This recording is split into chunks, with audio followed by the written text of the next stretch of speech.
So in 5 months, we will see the next generation of the iPhone being the iPhone 14, more than likely. That's going to be the next name. I feel like this is a more appropriate time to talk about all the leaks and rumors, what we need to know so far. There's just a lot to talk about. We have leaks that's still going on to this day. There was a leak this morning, leak last night. So without further ado, let's get right into it. First up, let's talk about design. The iPhone 14 is going to have a similar design language to the iPhone 13, featuring that same flat edge design. While the volume buttons could change, very similar to the iPhone 4 with circular buttons. Now, according to these modded models, there will be 4 new iPhones. So we have the iPhone 14 being at 6.1 inch, the 14 Max being 6.7, replacing the mini. And of course, we have the iPhone 14 Pro being 6.1, and then we have the Pro Max being 6.7. So the 5.4 inch iPhone is gone, being the iPhone mini, just due to slow sales. People are not buying it, and it's quite unfortunate because I really love the iPhone mini. It's like a nice throwback to, like, you know, the old school iPhones, but nowadays people want bigger phones. And just like the iPhone 13 mini and the 13, they will be similarly spec'd. So all it is just a screen size. So it's gonna have the same exact camera system as the iPhone 14, but just at a larger screen. Let me know down in the comments down below right now, do you guys think that this will sell well, the iPhone 14 Max? Because right now, if you want the biggest iPhone, you have to get the Pro Max, which is $1,100. We're going to talk about pricing towards the end, but this is going to be really compelling. This is going to be the iPhone that I feel like most people will get because all they care about is just having a bigger screen. And I think this could probably potentially increase sales. Now, this year's biggest iPhone change since the iPhone 10, Apple is finally going to be getting rid of the notch. Now, more than likely, we will see this dual hole punch pill shape cutout on the iPhone, and it kind of ironically is shaped like an eye. So it's nice, iconic branding to the iPhone, but it's only for the Pro models. The standard iPhone 14 is going to have the same notch as the iPhone 13. But in 2023, next year, Apple will expand this to all iPhones. Kind of down and it's going to be expanded to the iPhone SE. I kind of highly doubt that. Now, this pill-shaped cutout is a nice step in the direction. The biggest change since 2017 when Apple first introduced the iPhone 10. The notch was a huge controversial thing. Steve Jobs wouldn't approve this. It's taking up so much content on the screen. It looks silly. And then now everybody's just getting used to it, and it actually got smaller with the iPhone 13. So now having this pill shape cutout, it is an improvement, but it's still obstruction to the view, or it's in the way, kind of like you're getting a little bit more screen, I guess you could say, a little bit of more immersion going on there. Now, ProMotion 120 Hertz will remain on the Pro models, while the standard 14 and the 14 Max will still have 60 Hertz. I think Apple should bump that up to 90 Hertz. That would make a lot more sense, but hey, they want to reserve that for the Pro models. Now, there were some speculations that Apple could be incorporating Type-C to the iPhone. I got my hopes up high, but then that quickly got shut down due to the CAD files. It was just a Lightning port. That's like my most requested iPhone feature right now. It is an absolute pain in the neck having Lightning, the slow data transfer speeds, and just the access of having Type-Cs all over the place. It just makes sense. My MacBook is Type-C. My iPad is Type-C. Lightning needs to die.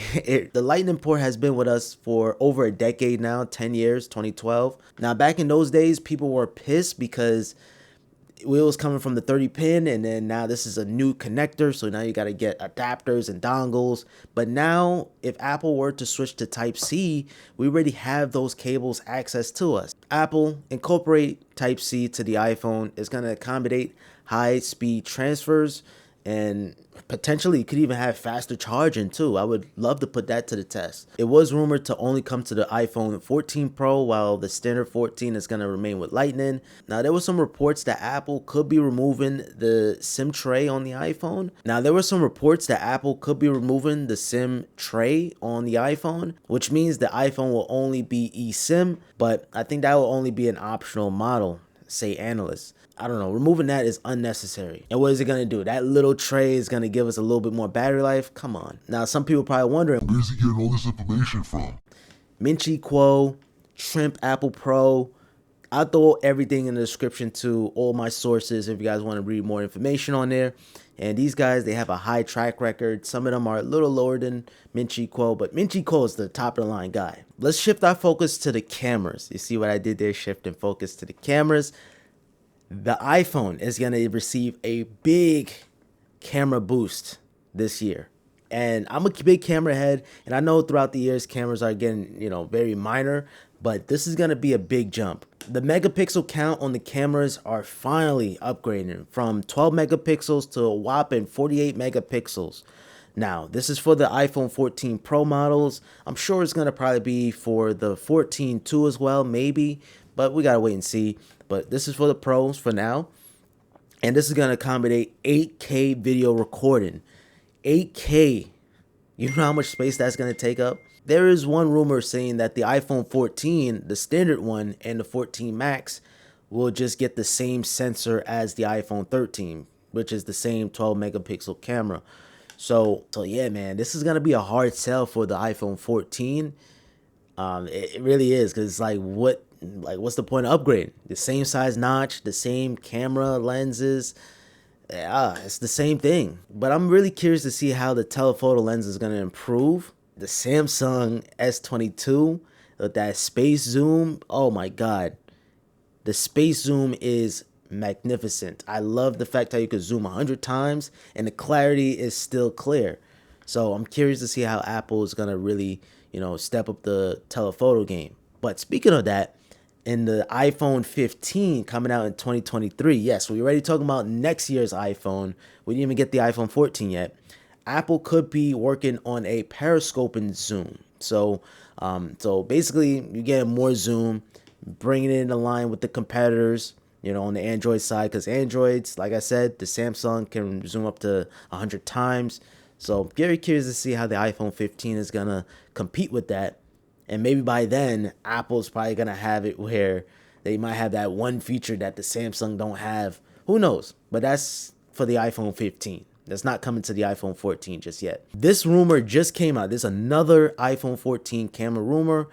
The front-facing camera will get autofocus plus a wider aperture, being at 1.9 versus 2.2 on the current iPhone 13 models. So the aperture is just going to let in more light, improve the sharpness on FaceTime calls. The good news is that front-facing camera improvements will apply to all the iPhone 14s.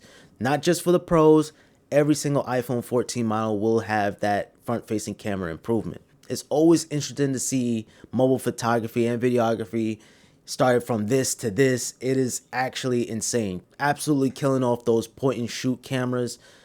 It's just like your iPhone can do it. And not to mention, we could even see some more improvements, because remember, we're only 5 months away from the release of the iPhone 14. Now, switching gears to the performance side, this is going to be pretty interesting. The iPhone 14 is expecting to get a 4 nanometer chip. Now, as we know, with the whole global issues, TSMC, basically who's producing the smaller chips, they're having problems making those chips. So Apple may decide to only give the iPhone 14 Pro and the Pro Max the new A16 Bionic chip. So this is the next generation chip, the predecessor being the A15 chip found on the iPhone 13, bringing faster performance, more RAM, a whopping 8 gigabytes of RAM on the iPhone 14 Pro and Pro Max. Now that 8 gigabytes of RAM, bringing it right along with the Samsung Galaxy S22, because that also has 8 gigabytes of RAM. This is going to allow you to have more apps recognized in the background. Think of RAM as a room. If you put so many things in that room, you're not going to function as properly as if the room had nobody in there. If nobody is there, you could be able to do jumping jacks. You could be able to do more things efficiently. Versus a crowded room, you're not going to be able to do it efficiently. Think of RAM like that. But like I said, Apple may only introduce the A16 Bionic chip to the Pro models, while the standard iPhone 14 and the 14 Max is only going to get the A15 chip, the same exact chip on the iPhone 13. The iPhone 13 is the fastest phone on the planet right now. It is the fastest phone, beating out the Samsung Galaxy, beating out the Android market, the Snapdragon 888. The iPhone 13 is pretty fast. But like I said, going back to the question is, what is the point of getting the iPhone 14 when everything is pretty much exactly the same? It's unclear that the RAM is going to be increased to maybe 6 gigabytes on the iPhone 14 and 14 Max, because we have 6 gigabytes now on the iPhone 13 Pro and Pro Max. So maybe Apple could just increase the RAM and give us the same chip, while the A16 chip, you're getting all those bells and whistles. But again, take everything with a grain of salt. Everything is speculation, rumors. So Apple could seriously give us the A15 chip again, or they can even rebrand it to something else like the A15Z chip. Now, in terms of storage option, don't expect any changes here. There have been some rumors, a spark of a rumor, that Apple could be giving us 2 terabytes on the iPhone 14 Pro. But I think this is going to be highly unlikely. The price of the iPhone 14 will remain the same at $799. The iPhone 14 Max, the new iPhone, the 6.7-inch standard iPhone 14, that is going to start at $899. So that's actually a pretty good price, bringing the price under $1,000 while having the big screen. I think that's going to be a huge selling point. Then the iPhone 14 Pro, this is the 6.1-inch model, that's going to start at $1,100, a $100 increase. All those features that I mentioned pretty much is only for the iPhone Pro model. And then for the iPhone 14 Pro Max, that's going to be a whopping $1,200. So, and of course, you're starting at $128. And of course, expect to pay more money if you want to upgrade your storage. Imagine the 1 terabyte model. That is probably going to be like $1,700 or something like that. It's going to be insane. Wow. And in terms of the release date, everything is up to schedule for a September release. We don't know the exact date just yet. All I know is it's 420 right now, the time of this recording. So that is basically it for this video. I hope you guys found this one helpful or informational. If it did, appreciate it with a thumbs up. Comment down below, are you planning on getting the next generation iPhone, the iPhone 14? Let me know down in the comments down below. And make sure you guys subscribe with notifications on, and follow me on Instagram and on Twitter and on TikTok at Simplypops.